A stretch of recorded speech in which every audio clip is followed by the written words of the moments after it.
12월 1일 날은 광고 드린 대로 우리 성서 침례 대학원 대학교 우리 종강 예배와 또 식사 후에 기도회가 있습니다. 아시다시피 우리 담임 목사님께서 이사장으로 섬기고 계시는데 대학원 대학교가 또 하나님의 사람들을 양육하고 세우는데 정말 중요한 역할을 합니다. 우리 교회가 또 한국의 모든 교회들이 주님 오실 때까지 사명을 감당하기 위해서는 우리 성도님들의 기도와 노력도 정말 중요하지만 또 그 앞에서 성도님들을 올바른 말씀과 기도와 헌신으로 섬겨나가는 하나님의 사람들이 세워지는 그런 기관들이 있음이 진짜 중요합니다. 그 중요한 역할을 맡고 계시는데 많은 재정의 필요와 또 많은 또 학생들이 필요하고요. 또 뭐 총장님을 비롯한 많은 분들의 지혜와 그런 것들이 필요합니다. 무엇보다도 정말 기도가 필요합니다. 그래서 우리 이사장님이신 담임 목사님이 아마 종종 이렇게 이제 기도를 함께 하자라고 이렇게 하실 텐데 첫 시작입니다. 우리 성도님들 중에서 또 시간이 나신 분들은 이사장님에 있는 교회이신데 성도들이 한 분도 안 가시면 좀 그러시지 않겠습니까? 그래서 시간 되신 분들은 12월 1일 월요일입니다. 그래서 함께 가셔서 종강 예배 같이 드리시고 또 이천이니까 쌀이 되게 맛있습니다. 밥도 드시고 이렇게 함께 같이 합심해서 우리 신학기를 위해서 기도하는 그런 시간에 시간 되신 분들은 마음을 쏟아주시기를 먼저 부탁 말씀을 드리겠습니다. 우리 한국에 기독교가 들어온 지 특별히 개신교를 기준으로 하면 140년이 됐습니다. 정확하게 말하면 1884년에 언더우드 아펜젤로 선교사님이 사역을 시작하는 것을 시작해서 지난해 2024년이 정확하게 140년이 돼서 기념 예배를 드렸습니다. 그러니까 올해는 이제 141년이 되겠네요. 이 복음과 선교의 역사를 거슬러 계속해서 올라가다 보면 선교의 선구자인 한 인물을 우리는 주목할 수밖에 없습니다. 그는 우리가 가지고 있는 신약 성경의 절반을 기록했고 예수 그리스도의 복음이 예루살렘이라는 울타리 안에 갇히지 않고 예루살렘을 넘어서 이방 세계 전체로 확장시키게 했던 인류 역사상 가장 위대한 선교사라고 할 수 있는 분입니다. 그분은 바로 사도 바울입니다. 바울은 처음부터 복음의 전달자가 아니었습니다. 그의 본명은 사울이었고 그는 당대 최고의 지성인 가말리엘 문화에서 율법을 철저히 연구한 유대인 중에 유대인이었고 독실한 바리새인이었습니다.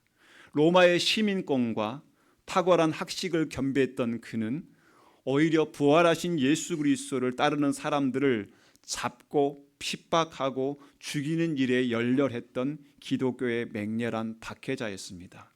오늘 이 본문 말씀에 사도 바울이 그 이야기를 하고 있지 않습니까? 3, 4, 5절 말씀에 나는 유대인으로 길리기아 다소에서 났고 이 성에서 자라 가말리엘 문화에서 우리 조상들의 율법의 엄한 교훈을 받았고 오늘 너희 모든 사람처럼 하나님께 대하여 열심히 있는 자라.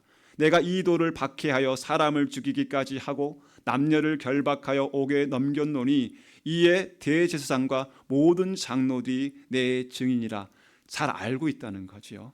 또 내가 그들에게 다메섹 형제들에게 가는 공문을 받아가지고 거기 있는 자들도 결박하여 예루살렘으로 끌어다가 형벌을 받게 하려고 가더니라고 바울 스스로가 오늘 말씀에서 변론하고 있습니다. 그랬던 그가 오늘 본문에서는요, 한때는 자신과 같은 편에 서 있었지만 이제는 자신을 죽이려고 하는 살기등등한 유대인 앞에서 노년의 연약한 몸이지만 당당하게 두려움 없이 예수 그리스도를 향한 자신의 믿음을 변론하고 있습니다. 오늘이 바로 그 장면이고 바로 그 내용이에요. 무엇이 그를 이렇게 만들었을까요? 바울에게 무슨 일이 있었던 것일까요? 결론을 말씀드리면 오늘의 제목처럼 그는 정답을 찾았기 때문입니다. 과연 무엇에 관한 정답을 찾은 것일까요? 첫째로 주님 누구십니까? 다른 말로 표현하면 예수님은 누구신가에 대한 정답을 찾은 것입니다. 성경학자들은 청년 사울이 그리스도인들을 박해했을 때 그의 나이를 10대 후반에서 20대 초반으로 봅니다.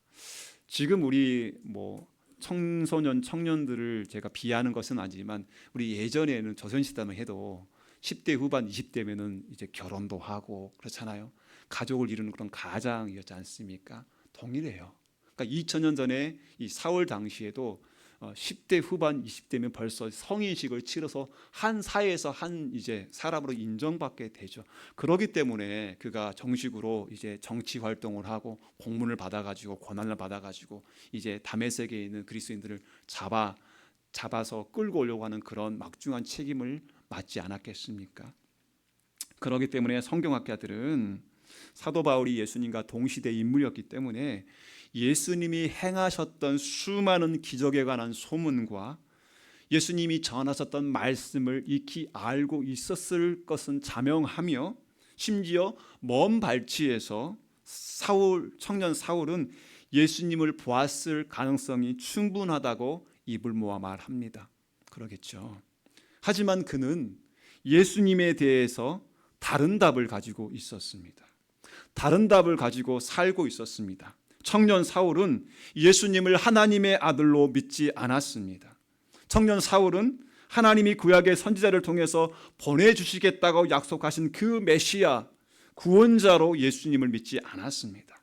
예수님을 율법의 완성자가 아니라 오히려 율법을 파괴하는 율법의 파괴자로 그는 여겼습니다. 그래서 하나님을 모독하는 신성 모독자 나사렛 이단이라고 스스로 답을 내렸습니다.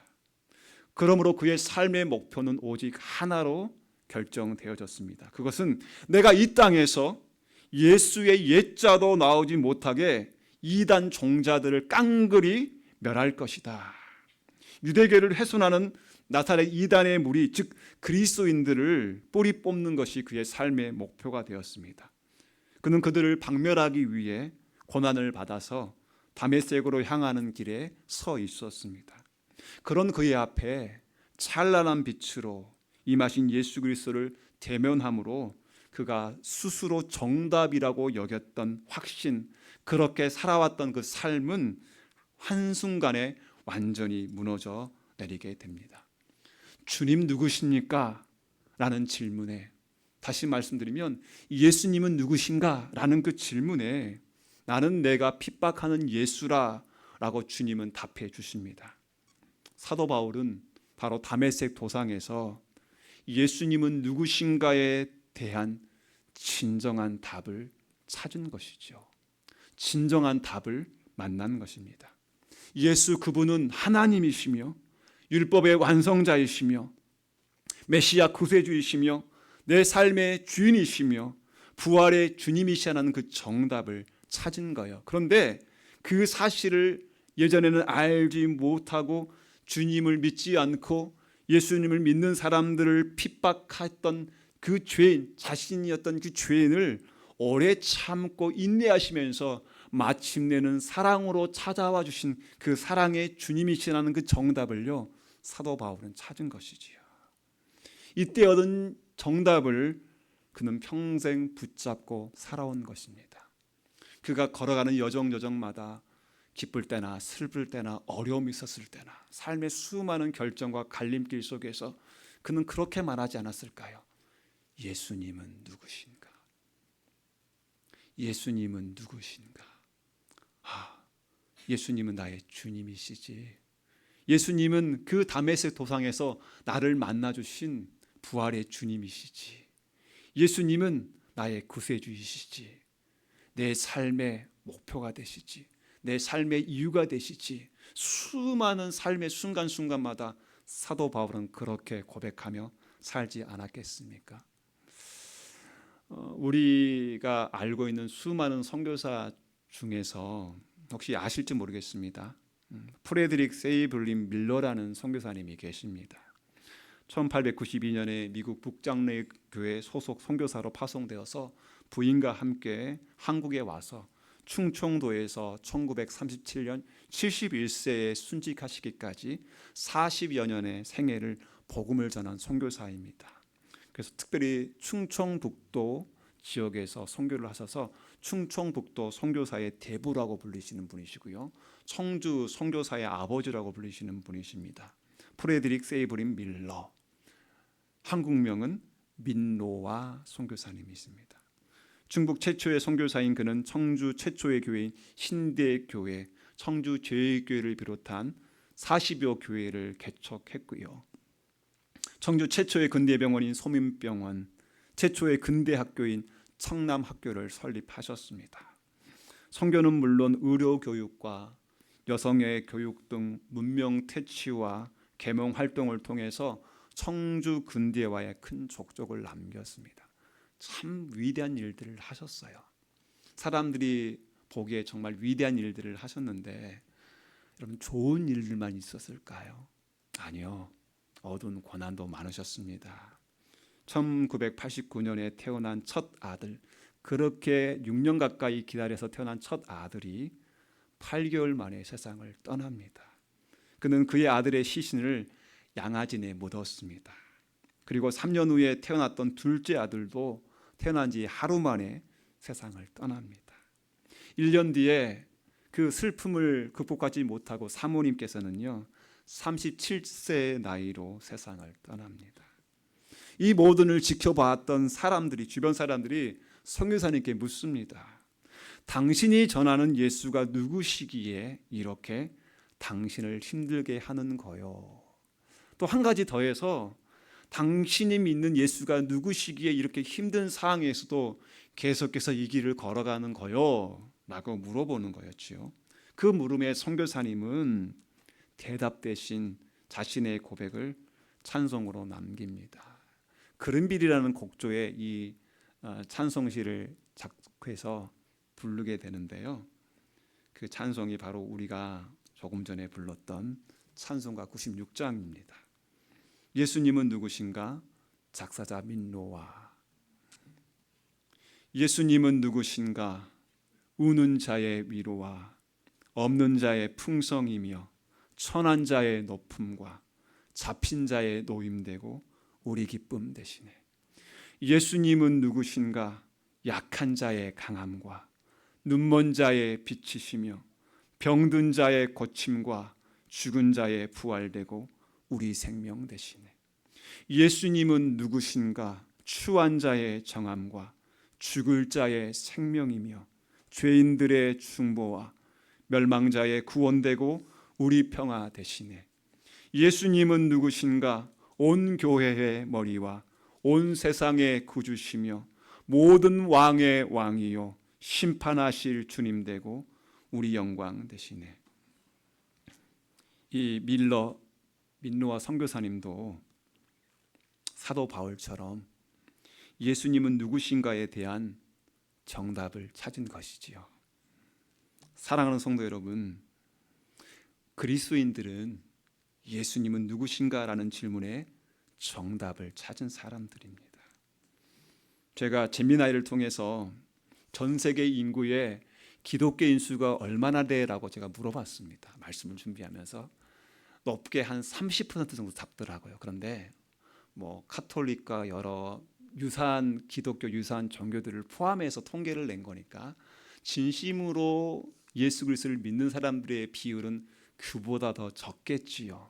다른 말로 말씀드리면 예수님은 누구신가에 대한 진정한 정답을 찾은 사람들이 많지 않다는 겁니다. 오늘 사도행전 9장뿐만 아니라 오늘 사도행전 22장에서 사도 바울이 예수님을 만난 시점에 보면요, 보세요.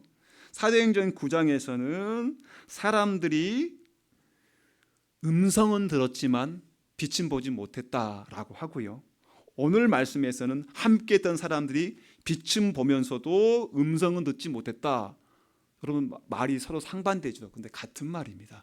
무슨 말씀인가 하니 예수님께서 빛으로 임하셨는데 사도 바울을 제외하고는 그 빛 대신 주님을 만나지 못했다는 거고요, 주님이 음성으로 말씀하셨지만 사울을 제외하고는 함께 했던 사람들이 그 음성을 올바로 주님의 음성으로 듣지 못했다는 것을 의미합니다.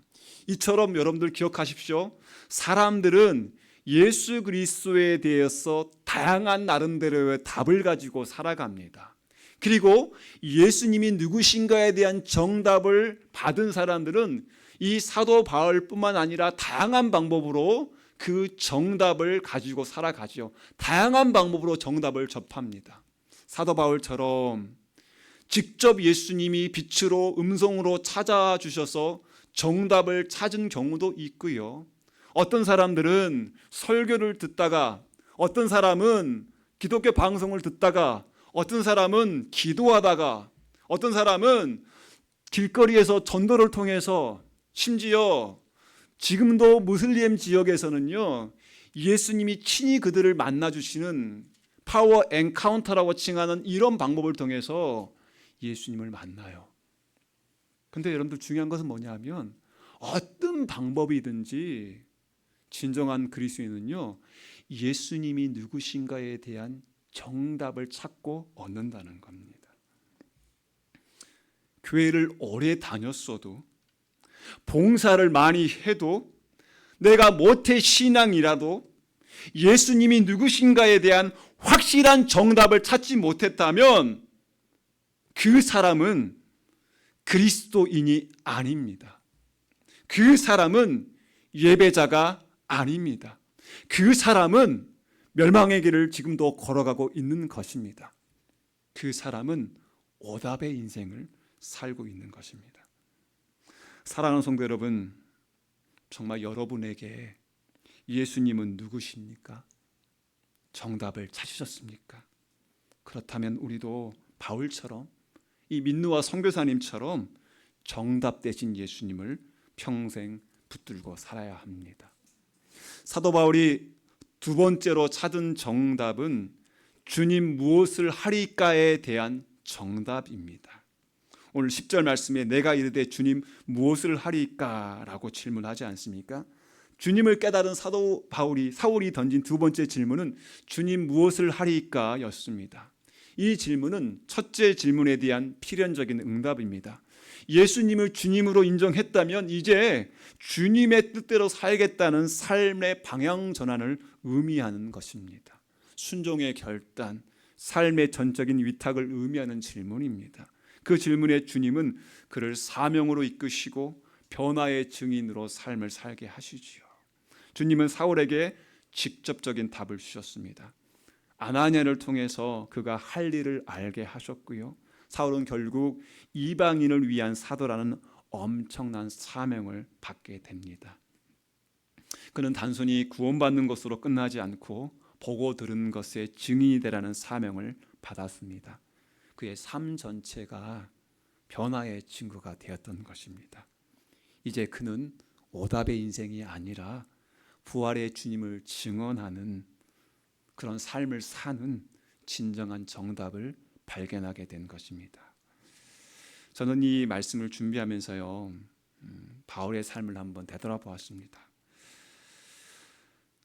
내가 예수님이 누구신지 알고 내가 주님을 위해 어떤 삶을 살아야 하는지에 대한 정답을 알고 살아가는 삶이 어떤 삶인가에 대한 질문을 던져보고 사도 바울의 삶에서 한번 정답을 찾아보았습니다. 내가 예수님이 누구신지 알고 내가 주님을 위해 어떤 삶을 살아야 하는지에 대한 정답을 알고 살아가는 사람의 삶은 그 누구도 범접할 수 없는, 세상 사람들이 부러워할 만한 완벽한, 마치 슈퍼맨처럼 그런 삶이 아니라는 사실이었습니다. 바울의 삶은 이것을 우리에게 보여줍니다. 누구보다도 정답을 알고 있었던 바울의 그의 삶의 여정 가운데서요, 바울은 이렇게 고백합니다. 내가 두렵고 떨었노라. 그 바울을 향해서 주님이 두려워하지 말라, 염려하지 말라, 걱정하지 말라.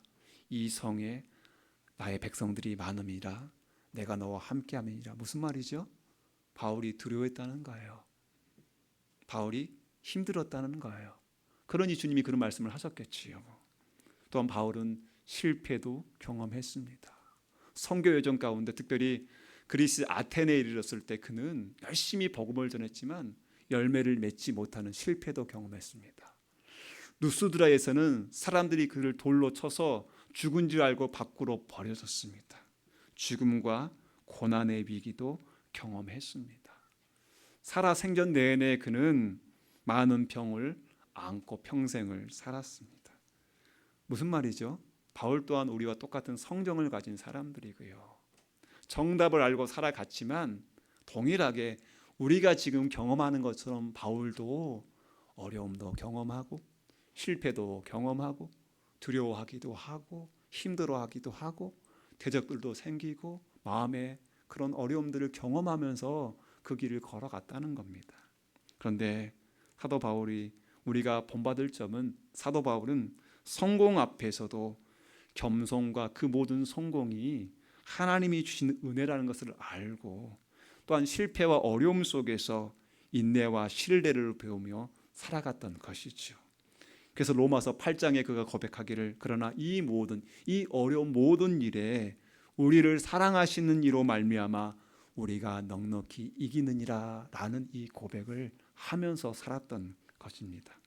사랑하는 성도 여러분, 그리스도인들은 무엇을 해야 하는지에 대한 정답을 찾은 사람들입니다.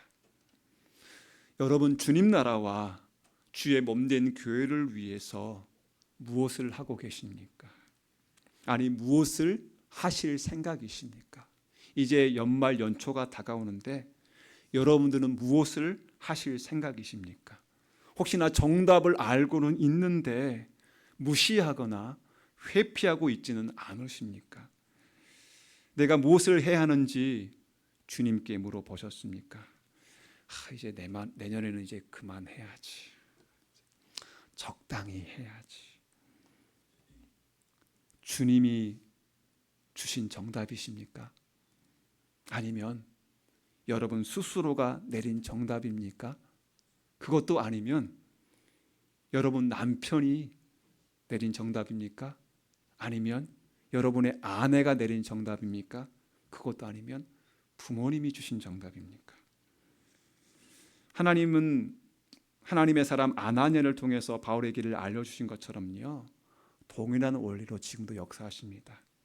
하나님은 오늘날도 동일하게 하나님의 사람들을 통한 권면과 제안과 안내서들, 사역 헌신표나 선교 헌신표 같은 안내서를 통해서 저와 여러분이 무엇을 해야 하는지에 대한 정답을 주시는 것은 아닐까요?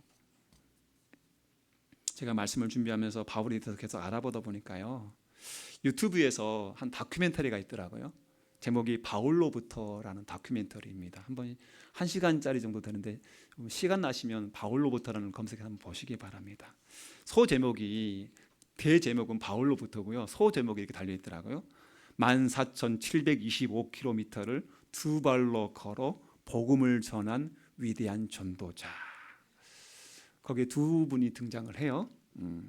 우리가 잘 아는 배우인 차인표 집사님과 그리고 최종상 선교사님, 이 두 분이 이제 그 사도 바울의 모든 선교 여정을 직접 가면서 이렇게 중간중간에 거기도 보여주면서 또 나레이션하고 이런 다큐멘터리거든요. 그래서 에베소도 나오고 사도 바울이 로마에서 그 감금돼서 살았던 셋방 거기도 막 나오기도 하고 예루살렘도 나오고 사도 바울의 모든 1차, 2차, 3차 선교 여정의 모든 여정들을 따라가면서 기록한 어떤 그런 다큐멘터리인데요. 그분들의 이 마지막 여정이 사도 바울의 순교지 위에 세워진 이탈리아 로마의 트레폰타네 수도원에서 이제 끝이 납니다. 거기서 장면이 끝납니다. 사도 바울이 이제 사형 선고를 언도받고 잠깐 머물렀던 그 지하 감옥, 거기를 계단을 내려가서 두 분이 이제 보면서요, 한 장소가 있는데 한 장소는 이렇게 그 철창으로 이렇게 잠글쇠가 채워져 있어요. 나중에 이제 한 수도사 한 분이 이제 나오셔가지고 그 철창문을 열어서 그 열쇠를 풀고 철창문을 이렇게 쫙 열어주시거든요. 그래서 거기에 이제 들어가서 이 차인표 집사님과 선교사님이 거기 안에 들어가서 쳐다봅니다. 그것이 무엇인가 하니 이제 사도 바울이 마지막으로 이제 돌아가셨던 처형당했던 처형대가 있어요. 그 요만한 이렇게 길쭉한 기둥이 있는데 사도 바울이 그 기둥에 이렇게 목을 딱 내서 이렇게 참수형을 당하는 그 장소였거든요. 그 다큐멘터리 장면이 감에 젖어 있는 차인표 집사님을 이렇게 쫙 비춰요. 근데 그 옆에 있던 그 선교사님이 이런 말씀을 하시더라고요. 바울이 죽음을 두려워하지는 않았을 겁니다 라고 말해요. 저는 그 말이 계속 여운에 남았어요.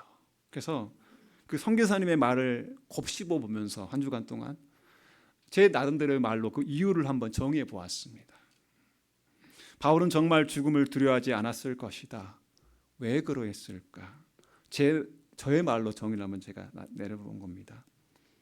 첫째, 그의 죽음 저편에 그의 인생의 정답이셨던 길이요 진리요 생명이신 주님과 바울보다 앞서서 예수님은 누구신가? 그렇다면 내가 무엇을 해야 하는가에 대한 정답을 찾고 믿음의 길을 걸었던 선배들이 그를 반겨 맞을 것이고, 둘째로 바울처럼 인생의 정답을 찾은 믿음의 동역자들이 바울의 뒤를 이어서 사명의 길을 걸어갈 것을 그는 알았을 것이고, 마지막으로 주님이 오실 때까지 예수님은 누구신가?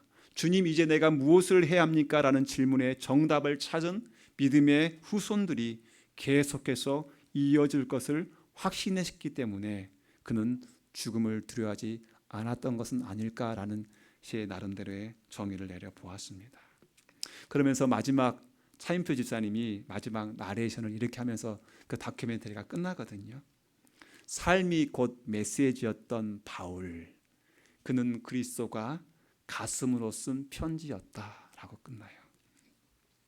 사랑하는 성도 여러분, 주님의 거룩한 무리인 성도요, 주님의 몸된 교회요, 그리스도인인 우리는 예수님이 누구신가, 나는 무엇을 해야 하는가라는 질문의 정답을 찾은 사람들입니다. 이 정답을 평생 붙들고 살아가는 사람들입니다. 때로는 유혹과 실패와 나태함과 삶의 갈림길에서 이 두 가지 정답을 묵상하고 이 정답으로 힘을 얻어 다시 일어나며 자신을 굳건히 세우며 살아가는 사람들이 바로 우리 그리스도인들입니다. 사랑하는 성도 여러분, 여러분은 그리스도인이십니까? 예수님은 누구신가에 대한 정확한 정답을 찾으신 분들이십니까? 그렇기 때문에 내가 이제는 내 삶을 무엇을 하면서 살아야 될까에 대한 이 정답을 정확하게 찾으셨습니까? 그리고 지금 그 길을 걸어가십니까?